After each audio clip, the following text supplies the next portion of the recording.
네, 여러분 안녕하세요. 반갑습니다.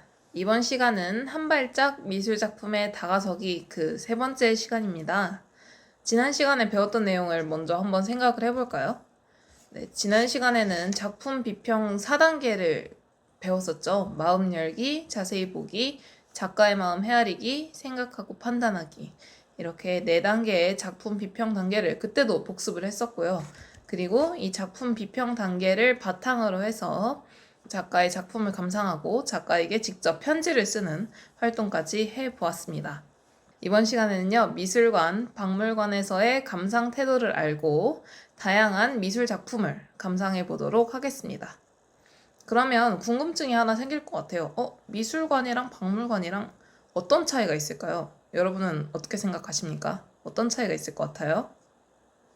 네. 미술관과 박물관은 약간의 차이가 있습니다. 미술관에서는 그림, 조각 등의 미술품을 수집, 보존, 전시, 연구하여 사람들이 관람할 수 있도록 만든 곳이고요. 박물관은 지역적, 문화적, 학술적으로 중요한 유물이나 자료를 수집해서 연구, 전시, 교육, 보존하는 곳입니다. 결국에는 수집, 보존, 전시, 연구, 교육까지 다들 비슷한 일을 하는데요. 미술관은 그 중에서도 그림이나 조각 등의 미술품이어야 되는 거고요. 박물관은 미술품이 아니어도 유물이면 다 괜찮습니다. 하지만 수집을 하다 보면은 옛날 사람들이 쓰던 그릇, 청아백자, 고려 청자 이런 것들이 분명히 문화적 학술적으로 중요한 유물이지만 이것이 미술품이기도 하잖아요, 사실. 네.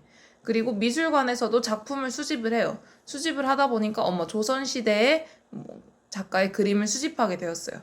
그런데 이제 조선시대의 그림이다라고 하면은 그것이 가진 예술적 가치뿐만이 아니라 그것이 학술적으로도 유물로서의 가치도 충분하단 말이죠. 그래서 미술관과 박물관이 가진 소장품들을 이렇게 쭉 모으다 보면은 공통되는 부분이 있어요. 공통되는 부분이 있지만 이제 미술관은 현대 미술들 아직은 유물로서의 가치가 있기에는 그렇게 오래되지 않은 것들도 이제 모으는 것이고, 박물관은 모으다 보면은 옛날 것들이지만 이제 그 중에서도 미술품들이 같이 있기 때문에 우리가 미술관과 박물관을 이번에 같이 한번 이야기를 해보도록 하겠습니다. 그러면 먼저 미술관과 박물관 관람 경험을 한번 떠올려 봅시다. 여러분, 지금 코로나 시대라서 여러분들이 바깥 활동을 많이 못했을 텐데요. 혹시 그 전에 미술관과 박물관에 혹시 가본 적이 있나요?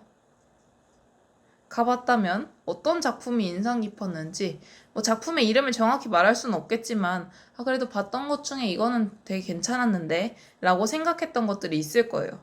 그게 아니면은 미술관, 박물관에서 무엇을 했는지, 전시를 잘 봤는지, 사진을 찍었는지, 아니면 갔다 와서 맛있는 걸 먹었는지 이런 것들을 한번 떠올려 보면 좋을 것 같아요.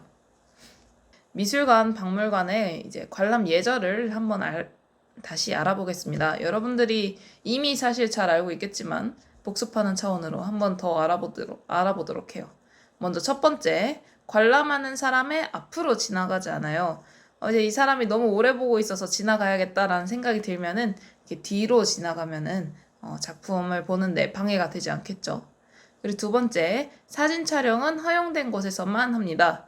이거 보면은 이따가도 보고 싶다, 집에 가서 꼭 다시 보고 싶다라고 생각하는 작품이 있겠지만 그래도 사진 촬영이 허용되는지 여부는 전시장에 딱 들어갈 때 옆에 벽에 써 있어요. 네, 그거를 잘 보고 꼭 허용된 곳에서만 사진 촬영을 하도록 합시다. 그리고 세 번째는 질서 있게 감상을 해요. 막 돌아다닐 때 이 정해진 방향이 있잖아요. 꼭 화살표를 보고 그대로 돌아다니는 게 좋고요. 뛰어다닌다던가 너무 큰 소리로 이야기를 한다던가 하면은 다른 사람의 전시 관람에 방해가 되겠죠. 그리고 네 번째, 작품은 눈으로만 감상을 합니다. 나만 눈으로만 궁금해서 만진다 이러면은 사실 작품이 상하는 건 당연한 일이고요. 그리고 작품의 가치도 떨어질 거고 작품이 아예 훼손될 수도 있겠죠. 그래서 미술관과 박물관에서는 여러 사람들이 같이 작품을 봐야 되기 때문에 꼭 눈으로만 감상을 하도록 합시다. 간혹 가다 보면은 작품 중에서 뭐 같이 관객들이 참여할 수 있는 작품들이 있어요. 뭐 작품에다가 포스트잇을 붙이고 가도 되는 것도 있고, 아니면은 내가 카메라 앞에서 움직이는 모양에 따라서 작품이 변하기도 하는 그런 작품들이 있어요. 그런 작품들은 이제 여러분들이 가서 직접 체험을 해봐도 굉장히 좋겠지만, 보통 그렇지 않은 작품들이 더 많기 때문에 눈으로만 감상해 달라고 말씀을 드리도록 하겠습니다.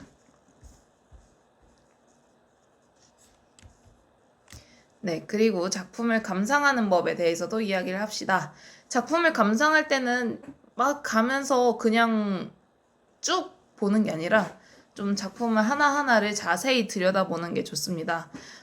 여러분들이 전시회를 가다 보면은 이제 실제로 책에서만 봤던 것들을 보게 될 수도 있어요. 그런데 이제 나중에 비교를 해보면 참 좋은데, 이게 사진으로 있을 때랑 그 작품을 실제로 봤을 때 정말 눈에 보이는 게 다르거든요. 그 작품의 뭐 질감이라던가 아니면은 조각 작품의 경우에 양감도 다르고요. 그리고 작품의 안에서 볼 수 있는 정말 세세한 것들이 실제로 봤을 때 조금 더 잘 보이는 경우가 있습니다.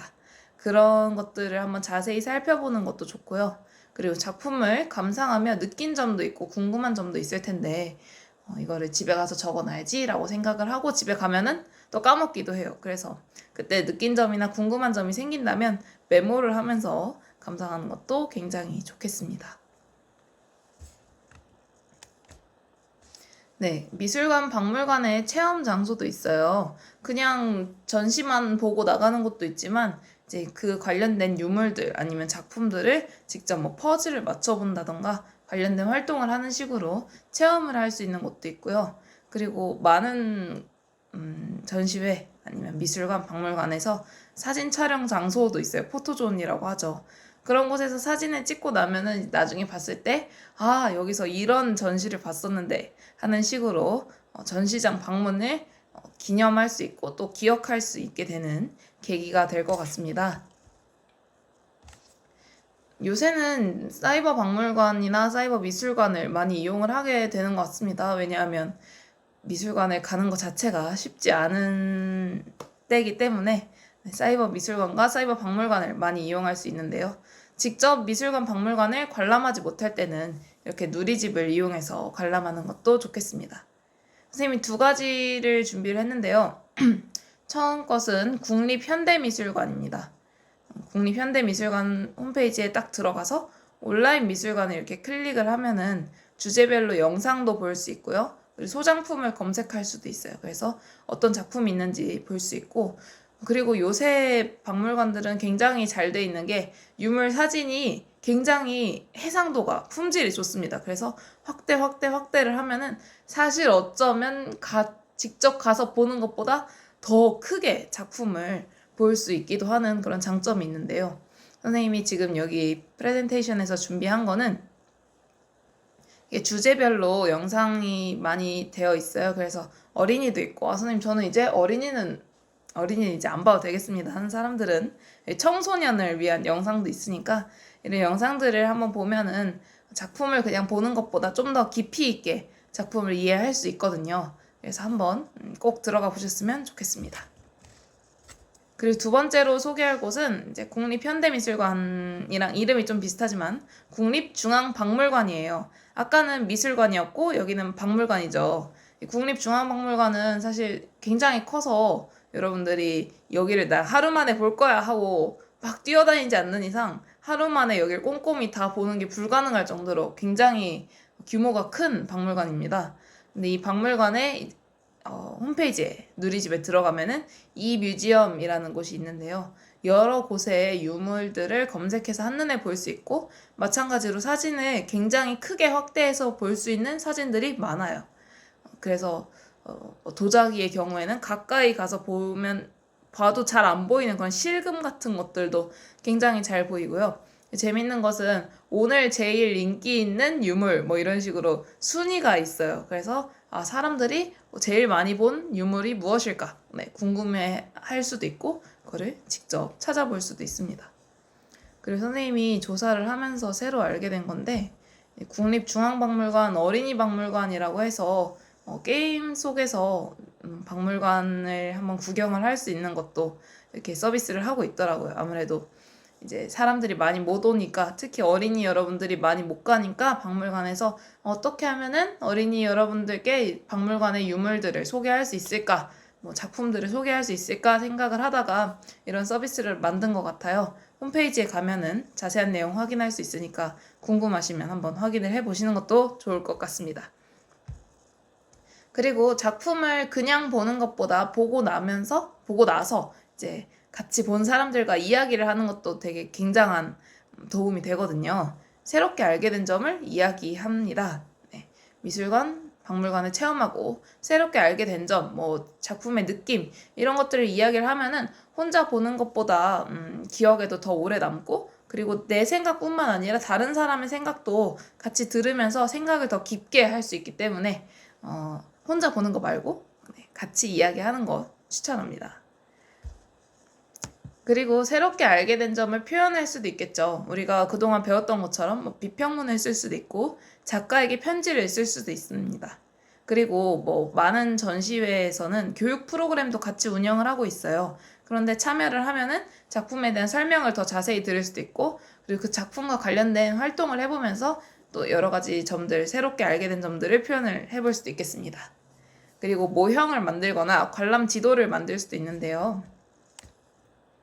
여기 화면에 보시면은 이렇게 인상적인 작품을 모형으로 만들어서 표현을 할 수도 있고, 그리고 인상적인 유물들, 여기에서 이걸 꼭 보면 좋겠다 라고 생각되는 것들을 관람 지도로서도 만들어 놓은 모습을 보실 수 있습니다.